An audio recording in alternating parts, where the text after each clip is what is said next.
So welcome, Claudia. Thank you for joining us in this first initial discussion of your NDE and what we're going to do in the future, hopefully, get into the deeper things of NDEs and the sorts of things that don't get answered in the other NDEs that I've seen. I'm dying of curiosity for some of these deeper things.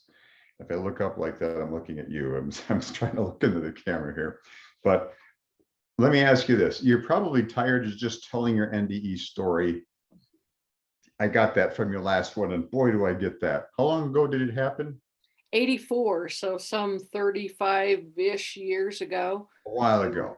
And in summary, how about if I sum it up? Because I just gonna, you died, you went into a black void of love.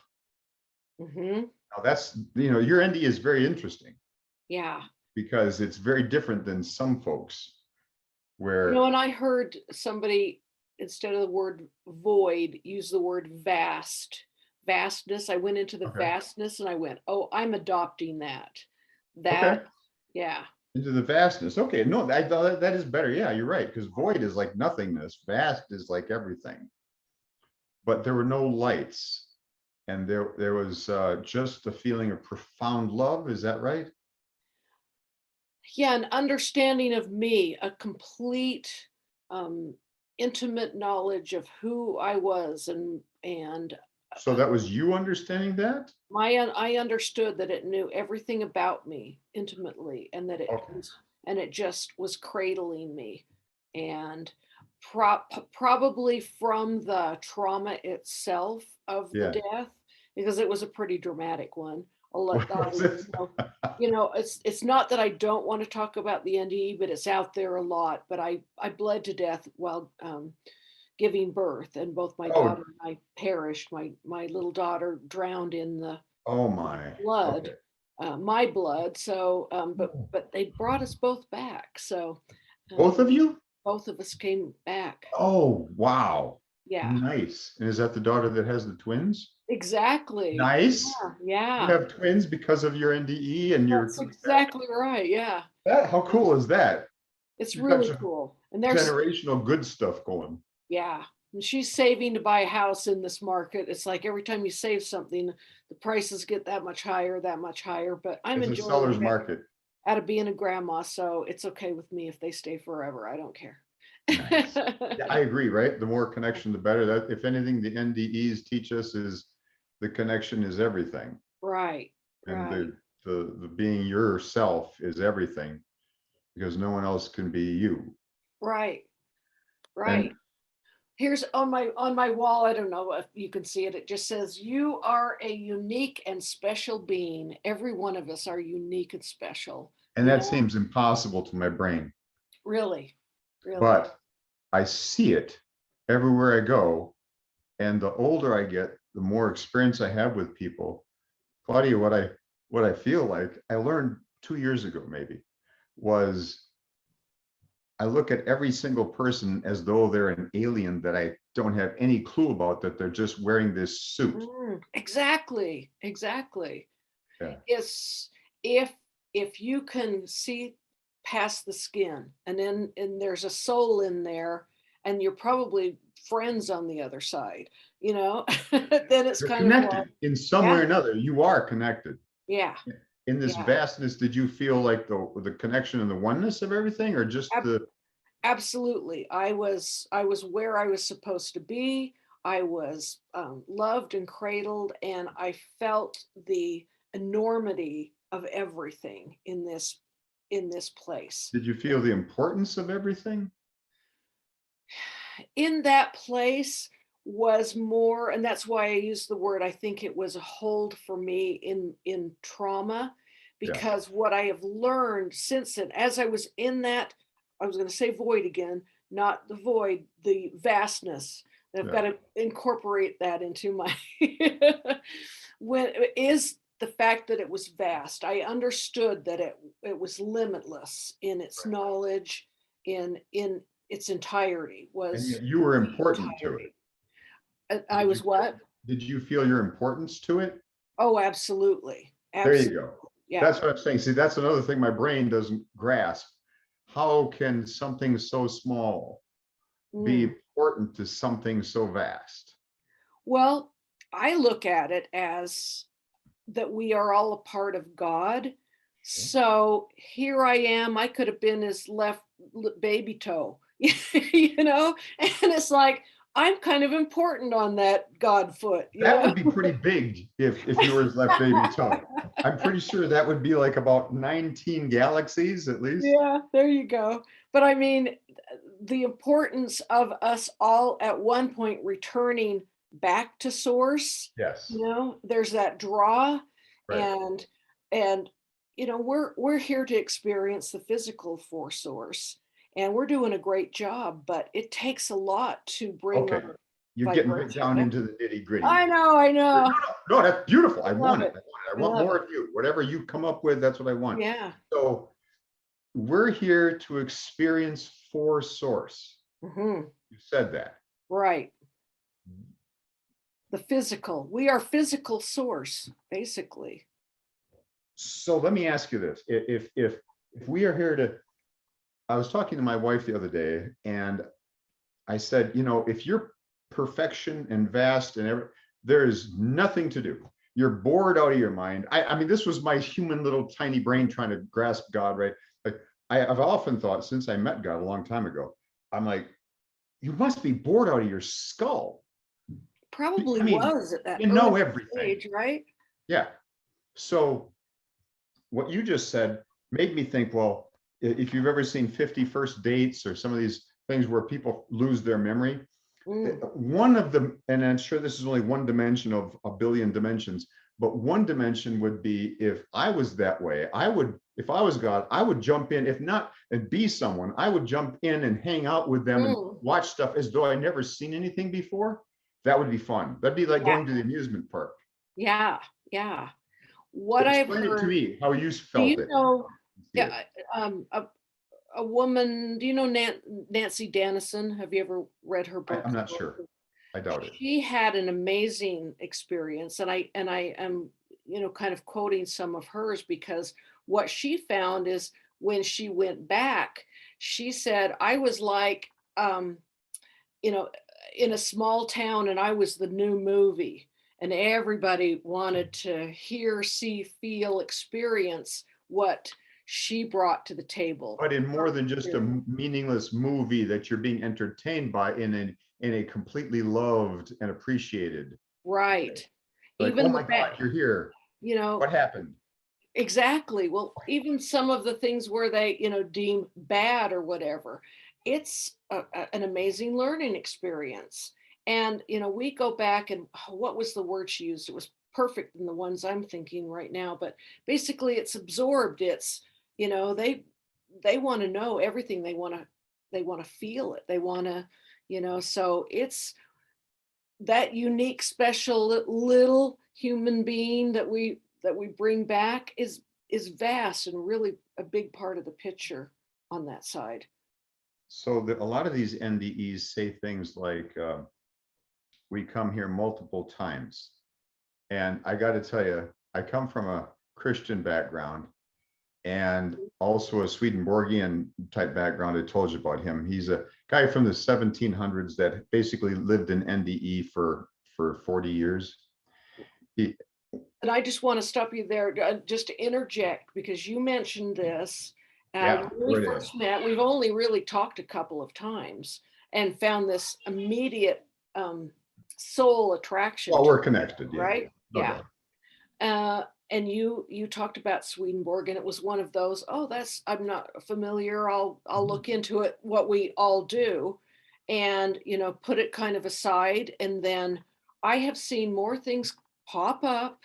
You know, who knows where that comes from? I don't believe in accidents.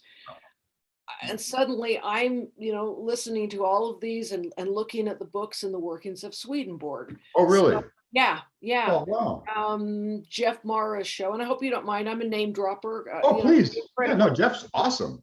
Yeah, Jeff Mora just did a show with oh, what was her name, Oh, Candace or yeah. something. It's Curtis's friend. Yeah, right. I know her. Yeah, Yes.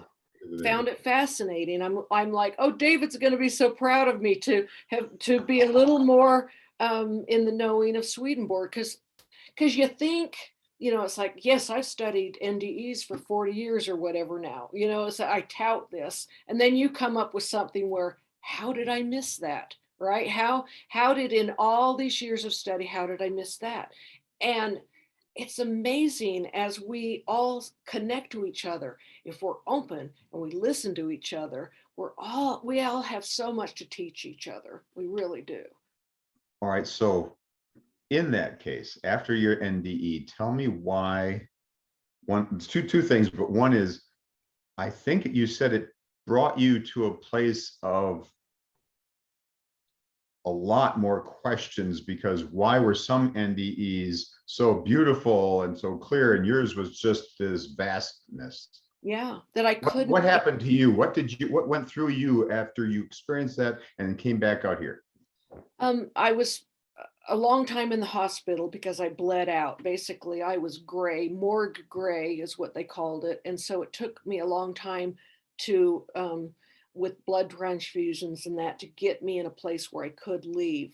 And I would lay there in this kind of pharmaceutical loopiness, and just trying to figure out what just happened to me, because as many near death, well, all near death experiences say, this was more than a dream. This was more real than, and so I'm laying there going, okay, of all the accounts I've read of beautiful grasses and flowers and gardens and rivers of life and meeting Moses, or, whatever, my grandpa, something, it's like, what did I get? But you got the love.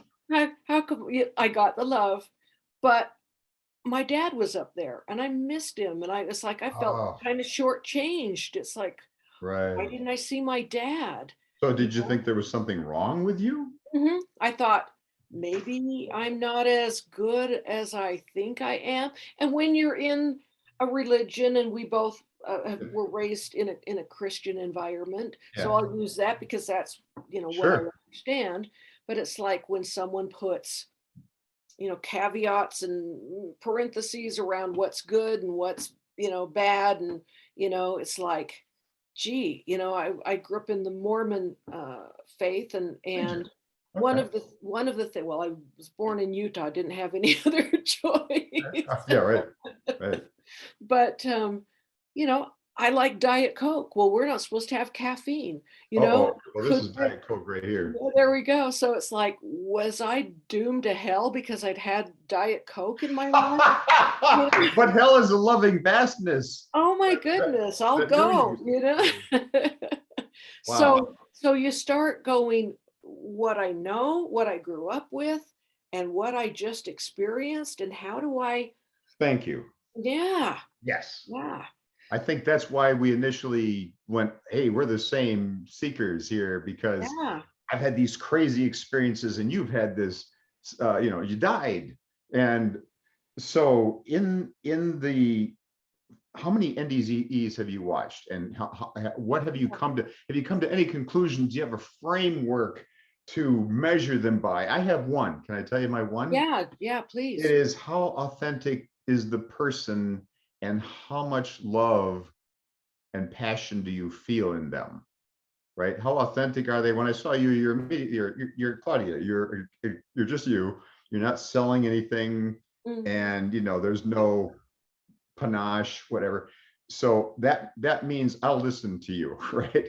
Okay. And then the love. Can you feel the softness, the tenderness, the love, just the natural emanations? I don't know how to say it, but so because the facts in these NDEs are so disparate sometimes that I can't. Mhm. I put them on shelves. I've got 1,000 NDEs on shelves because I can't make sense of them. In the mind shelf, right? Yeah, yeah, yes. Yeah, yeah. And is that what you do, or do you have a framework? Well, and that's one of those when, you're on one of these NDE groups, or, trying, and people are sharing their NDEs, and those questions always come up. It's like, why is this one A and this one's B and C and D, and they're so different, and it's like, what is the answer to that? And honestly, and I've listened to, talked to personally NDEers because it's my mission basically. Okay. All right. Good. Good. Good. That it's like, how do I answer that?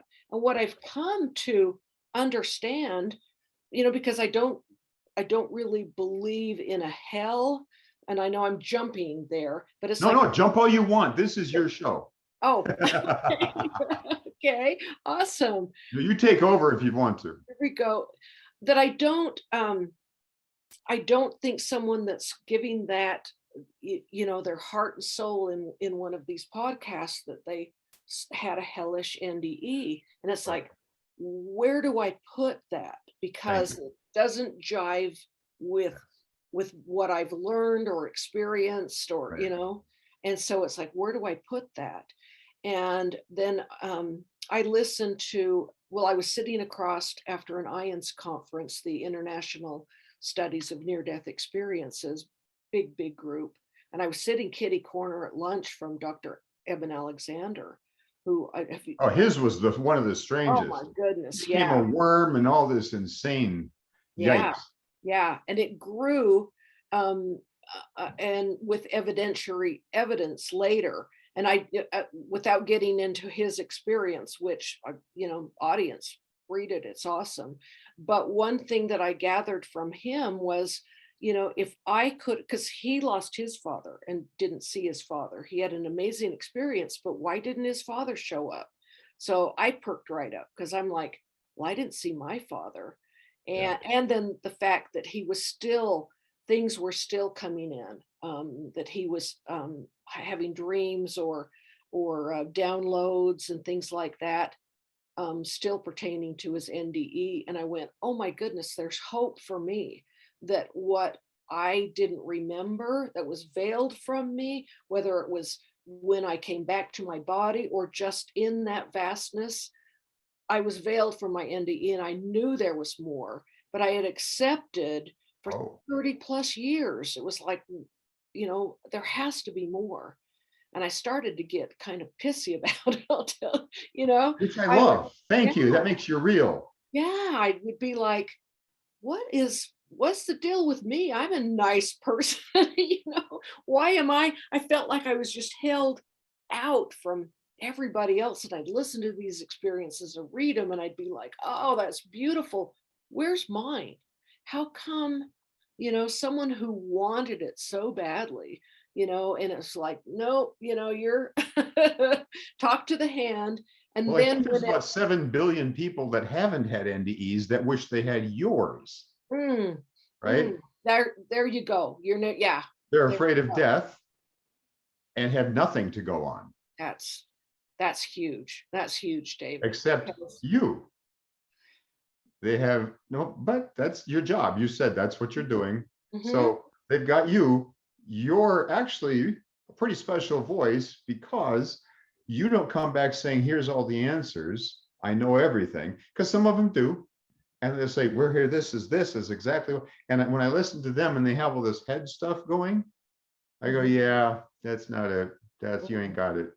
Because this is a felt heart truth. And in a minute, I'll tell you about Swedenborg and what he says about all of this. I'll tell you mhm. my framework.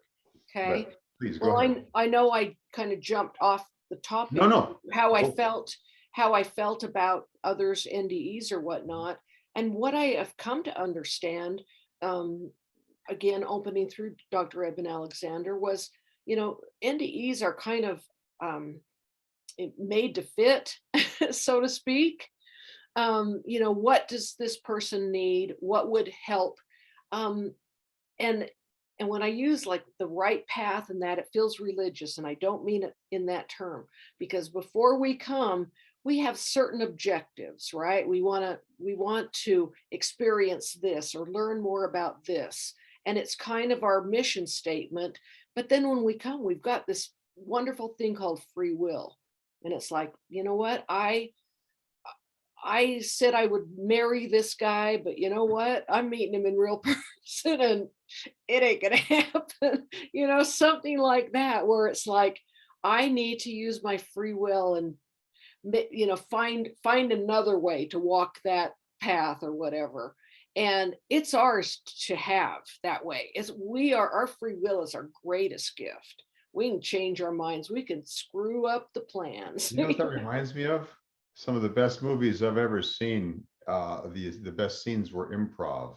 Mm. They were completely improv. Where the actor just suddenly those words came out of his mouth in that Does what he situation. wants.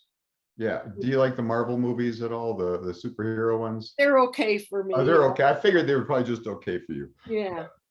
Robert Downey Jr. will go out and he'll Oh start yeah. offer things. That was improv. He did it just because he wanted to, but it made the scene. Who's the other one? Ryan Reynolds, I think is Oh, he's a genius. great. Yeah. The guy's a genius. Another improv, and it's like that's you're in the moment. Let's make it real. That those kind of things that come out of your mouth, and Yeah. so So that's why we do that. Makes it more real. I mean, it's not going to be boring. You literally don't know the script. There's no right, way to know it. right, Okay. right. All right. Um, and back to that unique and special being, and your compliment earlier, because for a lot, I am real. I am who I am. It's like, and that gives my voice something that it resonated with you. It may not resonate with someone else. Someone may need all of those words and all of the schooling and the PhDs and everything that I do not have. What I talk about is my stuff, my dreams, my visions, and I headline it with, I don't give opinion. That's for someone else that feels like they know everything or whatnot. But your opinion is interesting to me, though. Well, I've I got to appreciate say, that. I want to know. I know that you have an open mind and an open heart, but it's where I want to get into the nitty gritty a little bit is how you actually feel about certain things and your opinion about it. Because Okay. I'll give you one, for example, with me, the whole hell thing. Mhm. Until Swedenborg, I lived a life of complete horror at Mm. the idea of any sin, anything I did wrong, just horror. Like And scared, what? scared to step over the line. Yeah.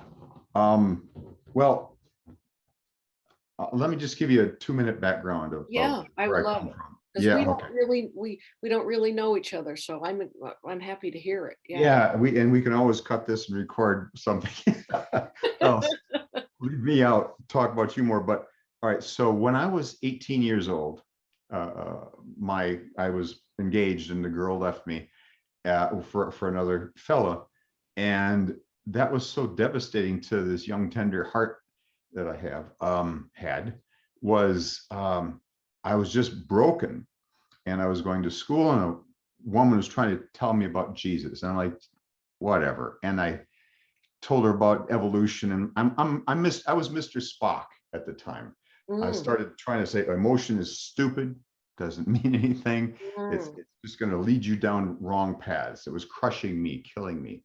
And she said, "Oh, just read a book." And she reached up randomly at the library and pulled it out and said, "Just read a book on it." We were in the Christian section apparently. Mm. And I took it home and I read Mere Christianity by C.S. Lewis, just a few pages. All right, I'll look at the stupid thing here. And he gave, which was for me gold, a logical syllogism, because here's Mr. Spock, logic. He Okay. said Jesus Christ was either a fool, a liar, or who he claimed to be.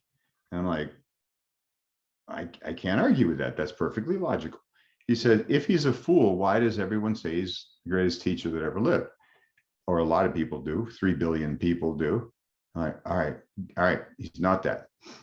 Liar, is he a liar? Liars lie to get off the cross, not Mm. to get on it. They lie to get out of trouble, not to be some superhero that dies. That's not what liars. Some kind of gain. What's in it for him there? Yeah. Right. And he says, or he's who he claimed to be. And it was a very strange thing because it was almost like an NDE experience for me, because all of a sudden the veil was gone. And the idea that Jesus might actually be true was for the first time in my life open to me as a possibility. Mm. Moment that happened, Claudia, I'm telling you, boom, this presence came into the Oh, room. wow. This Wow. unbelievably all knowing, powerful, just truth. It was like truth had just walked into the room. Wow. And I'm like, and it was just, there was no discussion, right? It's just this realization all of a sudden in this truth. And some people say they were convicted of sin and whatnot. I was not. In the presence of truth, I saw this, I felt this one thing.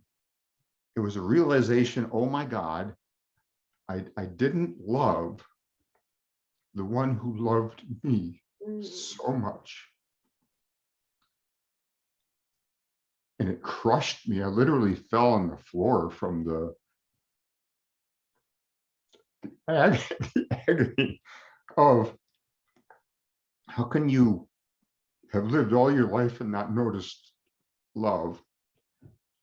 And well, I was raised in a very, very abusive and horrible situation, alcoholic parents and the whole shoot match. So it's not too surprising, I suppose. But my love for this girl who left, and then this realization I was the one not loving the one who loved me. And it wasn't this condemnation. It was just this truth. It was like, oh my God. And it just hit me like no one was saying anything bad about me. Mm-hmm. And I swear I've never read the Bible, but I'm going to tell you, some verses came into my head. Very bizarre. This truth, knowledge is there. And it was like, what in the world can I do?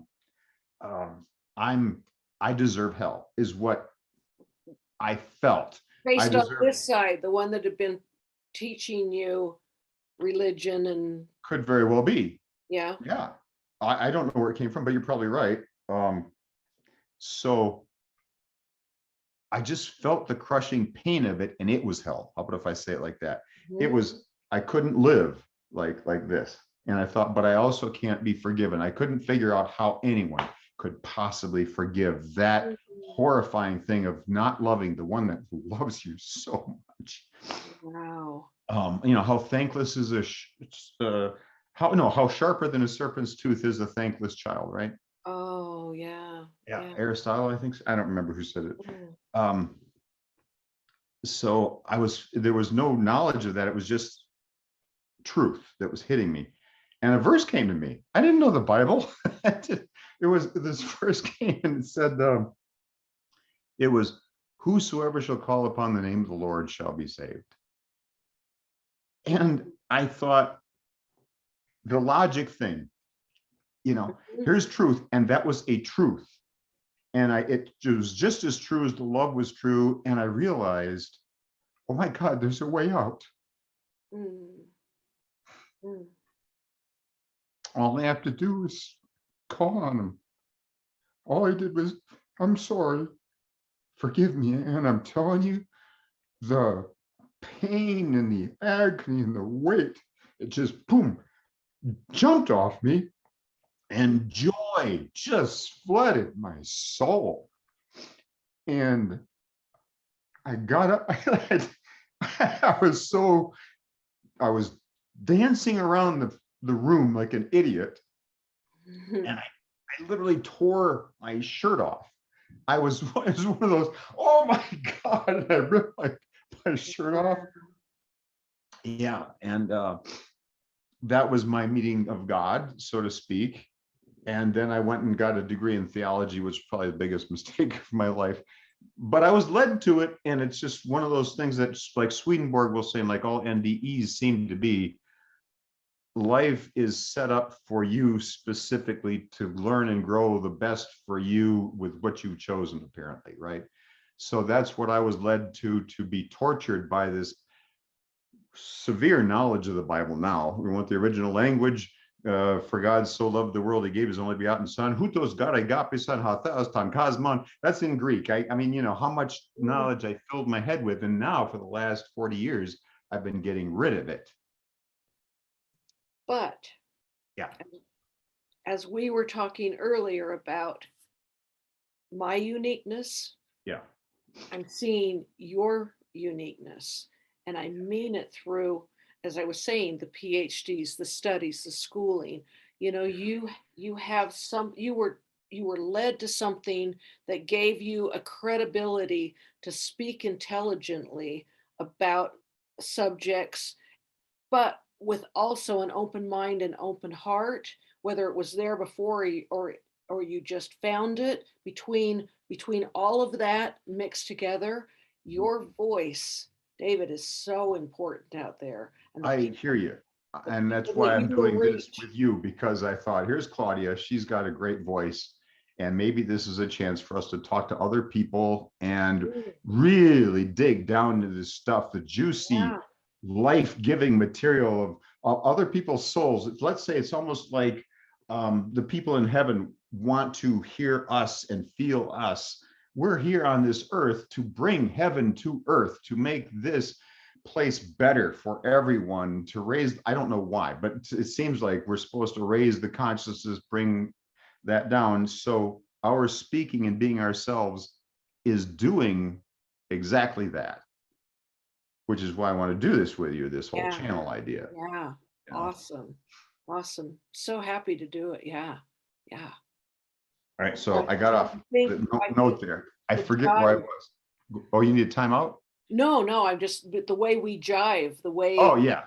Oh, it's we're gonna have fun. yeah, Yeah. yeah, Oh, this is gonna be fun. yeah.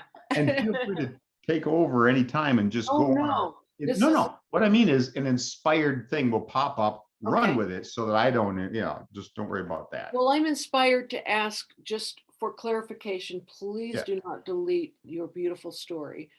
How old were you? How long ago was this? Oh, I was 18 and I'm 62. Wow.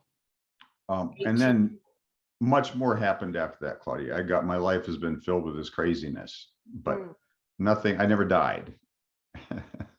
I don't think you have to die to have that. The whole thing now is the spontaneous transformations, the spirit. What is it? Spiritual transfer. I don't know. When we get into what are they calling it? The transformative experience that's spiritual, that Oh yeah. changes your life, that you don't have to die, to have this experience. In fact, some of those, because they are so form fitted to that person, and they're in my book, We Touched Heaven. I mean, one gal was on her horse, just out riding the horse when boom, just everything, just takes over, completely changed her life. And she was given everything she needed to just go forward, in this mission that we signed up for. Sure, I'll go do that. I'll go speak. I'll go put my life on the line, my marriage on the line, spend money I don't have writing books that don't make money, all of those things that we go through to fulfill what we said we'd do, or And what when you say that, it's almost like that vastness versus the void. When we say what we said we do, people are going to hear that and go, oh, I'm just doing my duty. I mean, Christian people mm, that are going to listen or like this, that's what went through my head was, oh, we're just doing our duty. No, mm, it's this is the juice and truth of true connection and love, and we're spreading that. Let's say it like this. I think here's one theory: the NDEs are so vastly different. Like you say, they're set up for different people, but it's also to get curiosity going in people, to seek knowledge, and in the knowledge seeking, they accidentally get the connections, and mm. the love comes in. Yeah. Yeah, yeah. Well, for me, since in using that terminology, for me, as I was questioning, how come me? How come I didn't have all of this? Why was mine so? Why was I held wandering through the desert for 40 years? Basically, I've equated. Yeah, that's Like tough I'm stuff. looking, I'm wandering, I'm wondering. Why? And and basically, it was to spur my curiosity, because what I see with many NDEers is, they had a perfect experience. It's more real than this. So it's a solid box that they live in. It's That's like, it. yeah, it's That's got a it. bow, it's beautifully wrapped, And they know because they lived it. It was perfect. And someone else's experience is so different. And it's like, yeah, you're a nice person and everything, but I was there. I know what it was, you know? Well, for me, I didn't have that to draw from. So man, I read and looked for I wanted to find me and my experience in somebody else. And for the longest time, I didn't. I think we were all in the closet going, someone's going to think I was bad, and and didn't get a good experience. But I realize now, and have been Yeah, I hear you. told that there was a I'll tell you what my spirit guide said. Okay. What did it prompt when I was mad and on my knees trying to do the reverent prayer that I had been brought up to do, right? Yeah. You addressing my heavenly Father and everything, and then in the middle of it I'm like, "Wait a minute. Well, what about me here?" It's like, how come I don't remember? And I heard audibly the voice say, "What did it prompt?" Okay. And I Audible. thought, Wow. yeah, I've heard audible 3 times now. Um, there's such a difference, and we'll get into that in a bit too. Sure, But sure. yeah, um, audible. What did it prompt? And I lay there after the prayer, wondering what the heck. I mean, I just heard something, right? So that goes back to Bible stuff. Or, the movies I'd seen as a kid, and go, Yeah. when you hear God, it's kind of like, wow, God just talked to me. So you lay there in that. But I laid there and went, what did it prompt? And it was, I have anything with a spiritual phenomena in the headline, it's kind of like, if this is touched on anything that I might find something of me within that experience. I read and watched them all.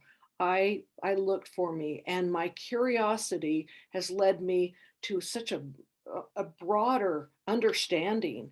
And it's like, as we talked earlier, everybody has a kind of a piece that I appreciate everybody else's pieces, because it helps the puzzle, the picture that I'm building. Swedenborg. It's like, oh, another piece. Here's Mhm. another avenue for me to study. It's amazing what we can do together and share.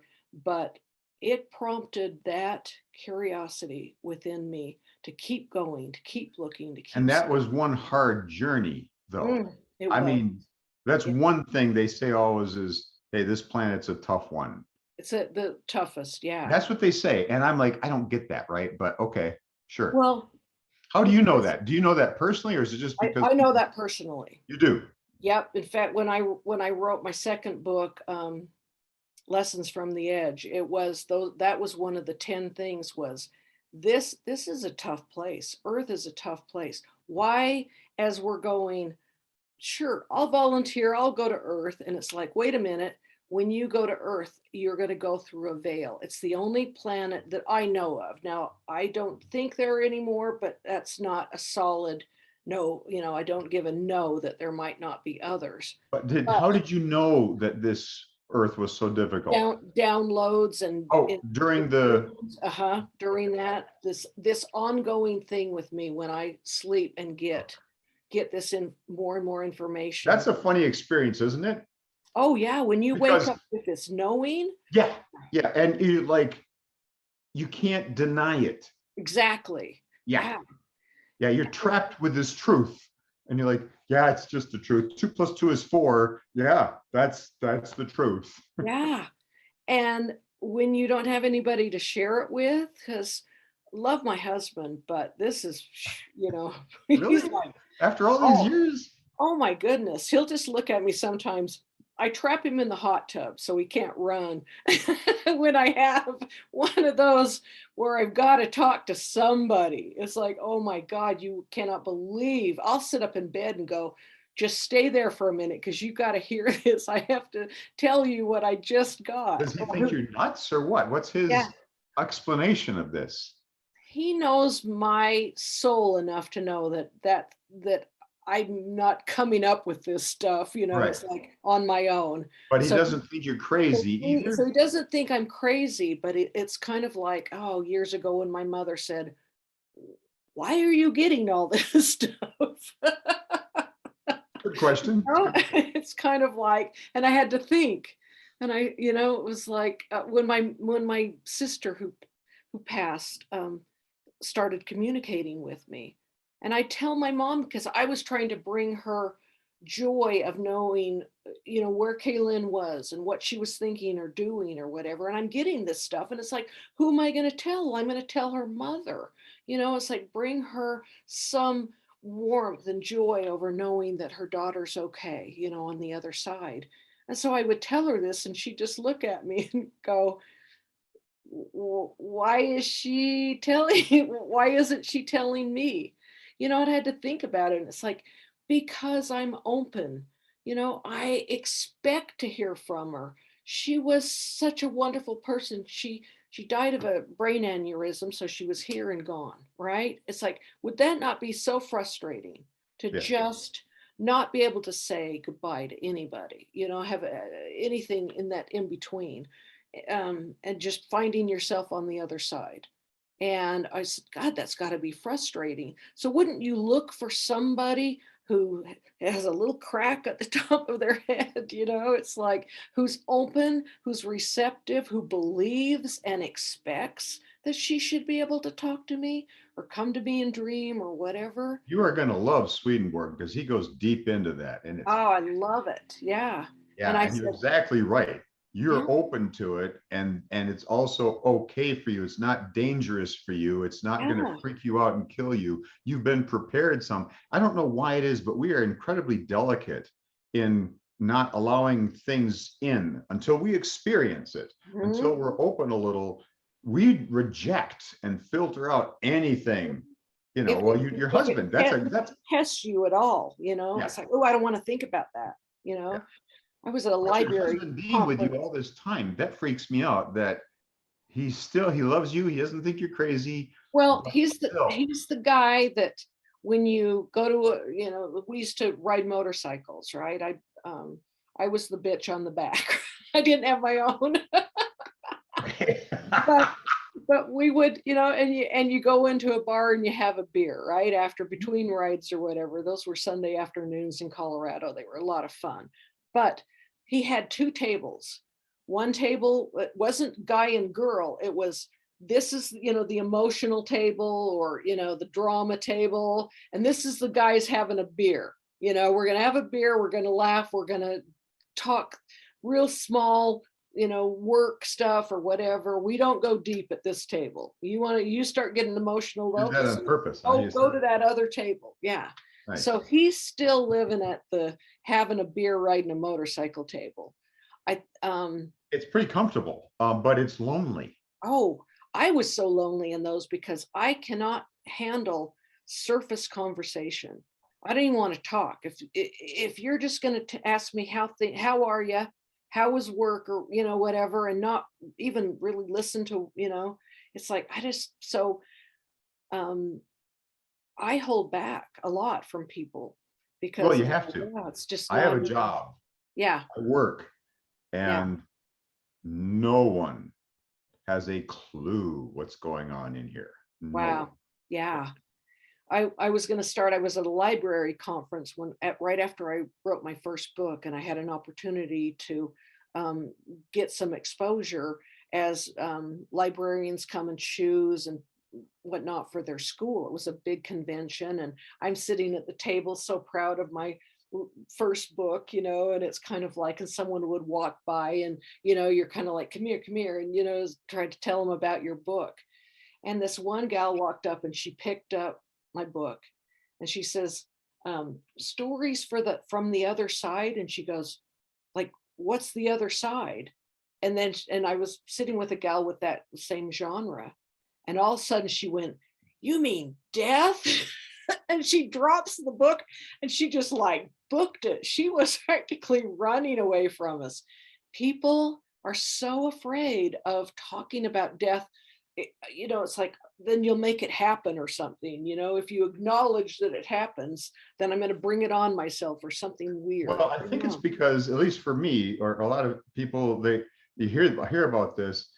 There's 900 religions, and most of them. And here's the thing that bugs me is, and even when I was heavy duty into the theology thing and the whole thing, we'd go to neighborhoods and do children's church and invite people. But you knock on someone's door, that's idiotic.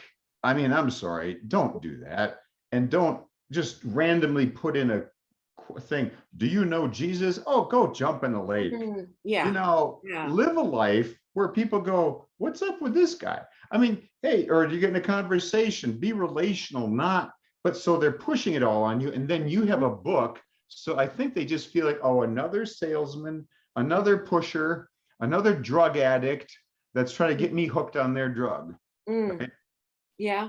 Could But very definitely well. people, like you're saying, I don't want to talk about death. I don't want to, Yeah, I I don't mean, want to talk. Yeah. And it's, um, I mean, the big one for me was when I was 16, when I lost my dad. And suddenly everybody, you know, I went from being, you know, happy, solid kid, you know, and just barely getting into the dating and driving world to everything is about death now. You know, it's like well, you're dealing 16. with Wow. at Yeah. 16, you know, insurance. And I was the oldest of 5 kids. And, you know, even trying to put on Christmas for my brothers and sisters and just taking on those duties because it was so hard on my mom, you know? It's like, you know, we lost a really good guy, and how do you try to make up for him, so to speak? And so we spoke in, you know, when I die, because there's a reality, because he went to work in the morning and he never got to come home.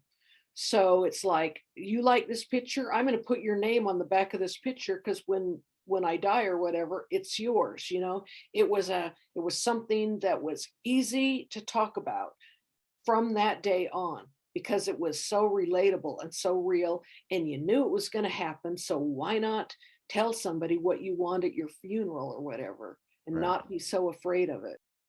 I apologize for that sudden cut, but the interview went on for over 2 hours and we're cutting it up into pieces. And Claudia and I are going to go into a lot more in-depth NDE questions very soon. So keep watching. We're going to give you more videos. Thank you.